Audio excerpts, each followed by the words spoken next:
The Financial Huddle does not provide tax, legal, financial, or other professional advice. Listeners are encouraged to consult with their own advisors in these areas. All right, everybody, huddle up. Play calls in. This is the Financial Huddle. Ready, break. Yes, sir, everybody. Want to welcome you back to the Financial Huddle. I'm going to make a declaration on today's podcast. Our listeners, our beloved listeners, from now on moving forward, we're going to call them the Huddlers. Right? What do you think about that? Huddler Nation. Huddler Nation. Huddler Nation. Welcome to the Huddle Nation. Yeah. Right. Hello. Welcome, everybody. Certainly hope you and your loved ones are doing well today. Again, Ryan Fleming, Ed B. Miller, Brian Manier here. Excited to bring back and have just a little bit of a conversation today and get a little educated, I think, on a topic. You know, one thing that I've been educated on myself here in the past year or so is this idea, this rampant idea of pickleball. It's insane. Sweeping the nation. It's sweeping the nation. It's in my neighborhood. Everyone's turning their driveway or space into a pickleball court. And this reminded me of something, and I understand why, because my mom, she turned 70 years old a few years ago, and it was her dream, for whatever reason, to go to Seattle. She'd never been to Seattle. She loved the Seahawks growing up. I have no idea why, but my brother and I was able to make that happen. She loved it. And while I was out there, I did not know this, but the origination of the sport of pickleball is on Bainbridge Island, which is right across the bay. We took a ferry over there. It was beautiful, but there was literally a Hall of Fame, a pickleball Hall of Fame. Walked through there, learned quite a lot about that. And one thing that I've also learned over the past year or so is that you are a huge fan of pickleball. I would agree with that assessment. Okay. And not only am I a big fan of pickleball, but my wife is what you would call a pickleball zealot. Oh. She is gotten the bug and then some, but it's something that, you know, a lot of people talk about it and say, oh, it's just for old people. And I'm going to make a statement to say, well, it's not, you know, and my kids play. And when we're out playing, there's a lot of the younger generation out there, and I try to play a couple times a week. As you know, some of my hobbies are pickleball now, yes, and cycling and a few other things. But this week actually had something that reminded me when you're talking about this. Had a game, just a drop in at a local park that I go to and play, where when you do a drop in, you can play with anyone. You put your paddles down and basically it's like open gym. Yeah, the next two up or the next 3, 4 up, depending on how many are needed in the court, go up. So sometimes you can get paired with a teenager. You can get on the opposite end. You can get paired with. I mean, there's some 80-year-olds that are out there playing. That's awesome. And a lot of people laugh about it, but let me tell you, some of these 70 and 80-year-olds. They can get after it. They're pretty good. They got game. Now, the biggest thing, obviously, is as we get a little bit older, which we all know, is you have some difficulty moving around and covering space. So, one thing, I had a game this week, and as the paddles ended up, I was paired with a 75-year-old gentleman who's actually a very good skilled player, but has limitations on mobility. And there's a lot of movement, quick movement with pickleball, and you somewhat have to adjust how you play depending upon who you're playing with. And the reason why you do that is, obviously, I'm competitive. We're all very competitive. Of course. Given our backgrounds. So ultimately, you'd like to win. Now, it's not all about winning. Oh, it's about winning it. But yeah, you'd like to At least it's a very big part. Yeah, it's a big part. Cardio's the byproduct. Yeah, I'd like to get some exercise and sweat a little bit. But in this case, I adjusted my game to do what's in the best interest of giving us the highest chance to succeed.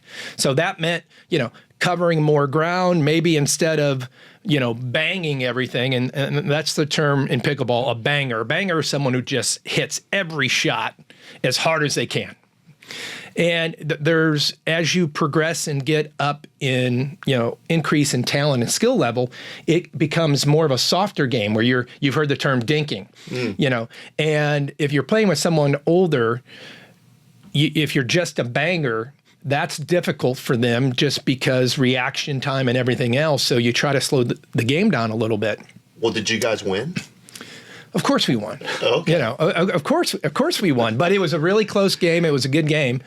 But, you know, I had to kind of adjust what I was doing to do what was in the best interest, as I said, of us trying to win that game. And game to game, it's different. But, you know, that reminded me of kind of the topic du jour today, which is the concept that we hear all the time. And, you know, we talk about what are we trying to do here, which is financial literacy.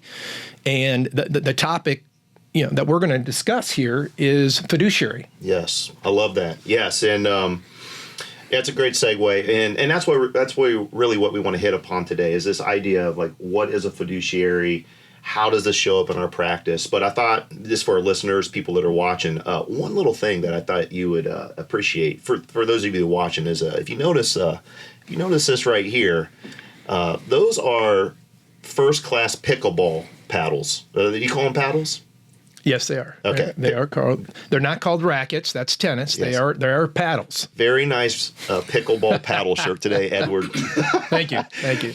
No, in all seriousness, let's get to the idea of what this word fiduciary means, because it really is a big buzz thing in our industry. And so I thought we'd educate, and let's talk about the origins of the word. You know, it originated from the Latin root, the word called fiducia, and it really just that root word it means trust and confidence, and it also has the word fides in it, which we see this a lot, like in religion. Fides means trust, and we see this big in our world. Fidelity, right? The big money manager, Fidelity, but it also had an origin through Roman law. So in ancient Roman time, I wrote a lot of notes down about this. I want to make sure we get this right for our listeners.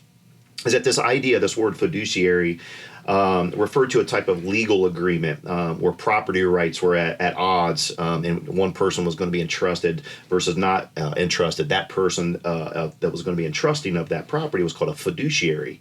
And then it moved into the 17th and 18th century in something that we call the fiduciary duty in English common law, believe it or not.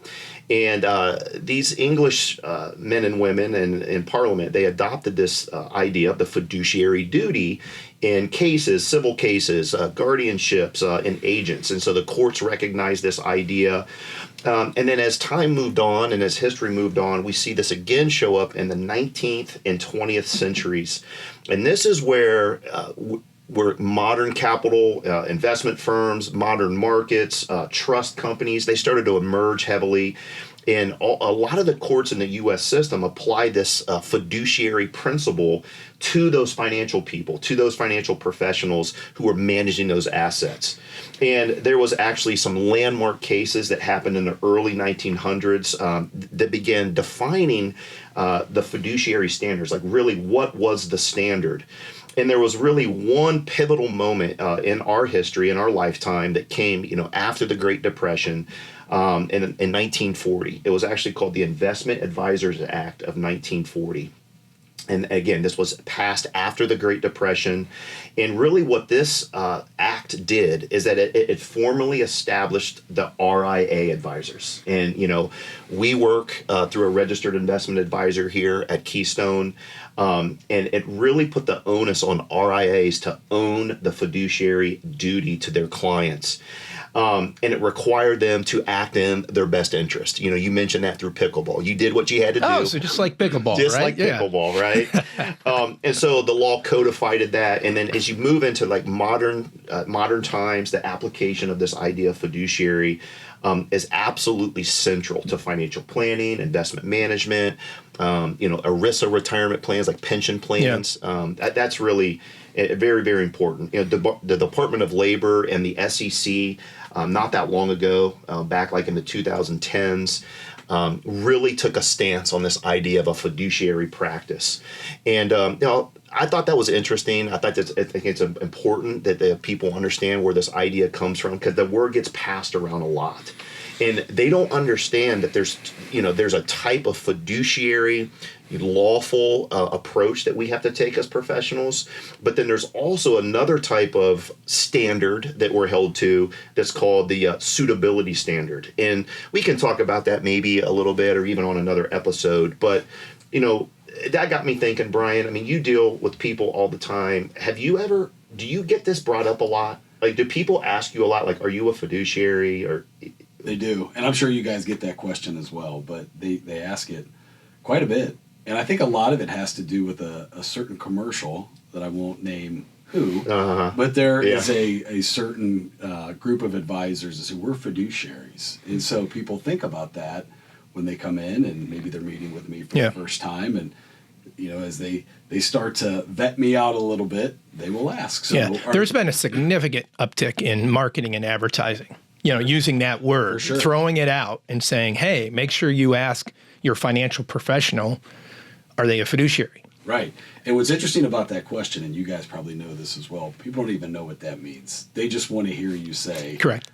Yes, I'm a fiduciary. Yes. Oh, okay. Check the box, and that means that you're means okay. I am good to go, right? So are you a fiduciary? I am. I hope so. No, yes, absolutely fiduciary. And I think the place to start with that is, what is a fiduciary as far as, is there a certain designation, a certain license that you have? And so I want to go through a list of those that automatically make somebody a fiduciary. So, for example, if you're a CFP, you're a fiduciary. If you're a CFA, a Chartered Financial Analyst, you're a fiduciary. If you're a CPA, you're a fiduciary. If this is probably you probably never heard of, CIMA, Certified Investment Management Analyst, you're a fiduciary. If you're an AIF, an Accredited Investment Fiduciary, or if you're an IAR, I'm an IAR, Investment Advisor Representative.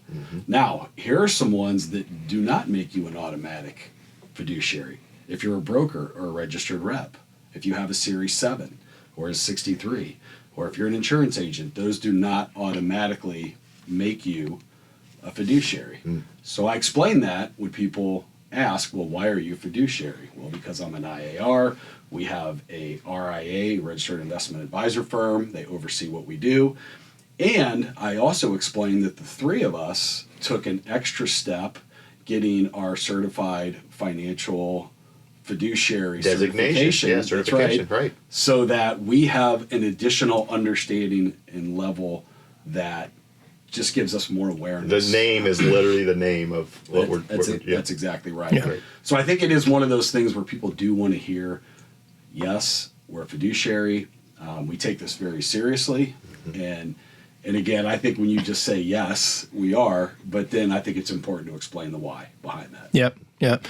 And we talk about topics that are misunderstood, and this really is one of them, in the realm of finance, financial planning, dealing with financial professionals. And it comes down to, when you look at that term fiduciary, you have a legal responsibility to do what's in the best interest of your client, versus another term that's thrown around quite a bit, suitability. Is this suitable? Well, something can be suitable, but not necessarily in the best interest. And we run into those things where you choose a strategy or product, and I'm not saying that this exists, but it does.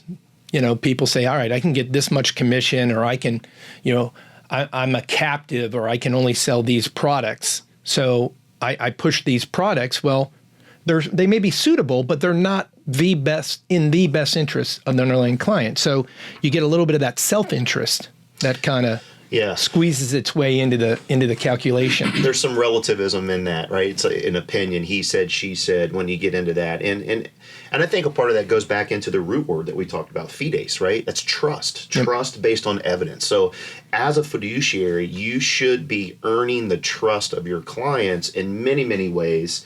And that trust is important, but should not be taken advantage of, right? And so Sometimes people do what you do say, Ed. Yeah. And sometimes people actually do it. This like in all walks of life. You're going to have some good, you're going to have some bad, you're going to have some things in between. And so as a consumer, yes, you should be asking this.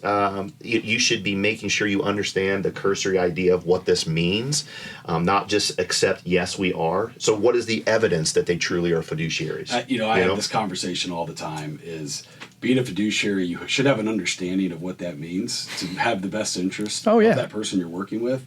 But I also tell people, just because you're labeled a fiduciary, if you're unethical, it doesn't matter if you're labeled a fiduciary or not. You're going to be unethical. Exactly. So there is a level do I feel comfortable? Do I feel like this person is honest? And so it's more than just the name, because again, I know people, and we've heard of stories where people were fiduciaries, and unfortunately they did things that were not in the best interest of the people that they worked with. This kind of gets back to, there's a lot of myths or statements that are made out there. And you brought up, Ryan, the concept of ethics. Well, ethics, morality, character. Sometimes those are hard to come by in today's world, right? Not everyone is ethical.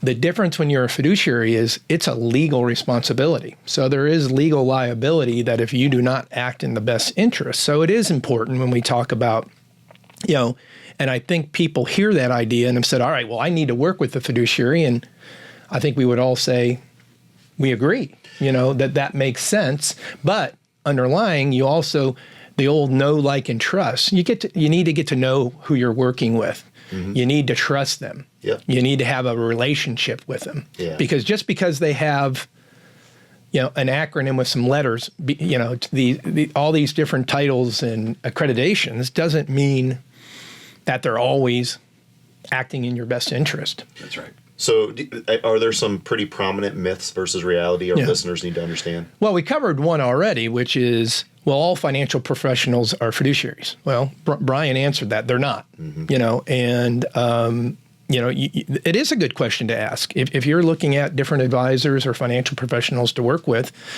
that's a legitimate question to ask. And, another one is, okay, well, fiduciary just means, you're going to act ethically. Well, no.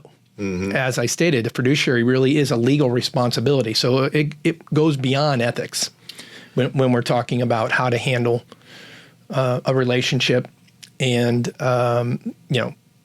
using that legal responsibility does add another extra layer. And so that's where the difference between the concept of everything that's offered, we go through and have to make sure first and foremost that it is suitable. And then the next layer that I feel really is that fiduciary responsibility to say, all right, this is suitable, but what's really in the best interest? And that comes from, all right, I need to listen to my client. What are they telling me they need? All right, well, this could be suitable, but this other strategy here is actually in their best interest. It's the best thing for them. Yeah, and I think about some people that I know in the industry that I have very high respect for that are not on paper fiduciaries. But I think they're some of the most amazing ethical advisors that I've met in my entire life. So, there's that side of the house too. So just because you have this label of a fiduciary, you have a CFP, doesn't automatically mean from a human standpoint they're going to be doing everything in your best interest. So you get that side of the house too. And the one other thing that a lot of people, they just associate that term fiduciary with financial professionals. Mm-hmm. The reality of it is there's whole other classes out there that also have that fiduciary responsibility. Attorneys have that legal responsibility to do what's in your best interest. Trustees, when you get in, doctors is a little bit different. Hippocratic oath. Right. Yeah, so that's a little bit different. But then corporate directors, so there are other areas where that fiduciary responsibility does come into play. Yeah, I think we would all agree that the fiduciary title is good because it gives awareness, it gives education, and it just tells people that I have taken being ethical and understanding what your best needs are serious. But there's also a human element, as we all talked about.